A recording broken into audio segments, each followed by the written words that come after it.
So the Gospel of Luke tells us a little bit more of the stories about Jesus and a bit more of the teachings of Jesus than what the Gospels of Mark and Matthew tell us prior to it.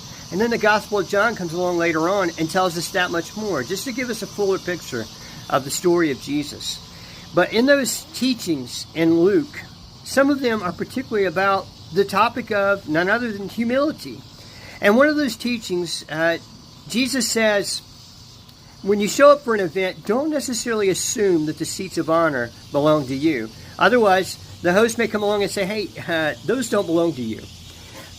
Instead, take the seats that are the more lowly seats. So the host may come and say, hey, those seats of honor, they belong to you. And Jesus ends that teaching by saying, those who exalt themselves shall be humbled, and those who humble themselves shall be exalted. Which would you prefer? I would say, let's humble ourselves.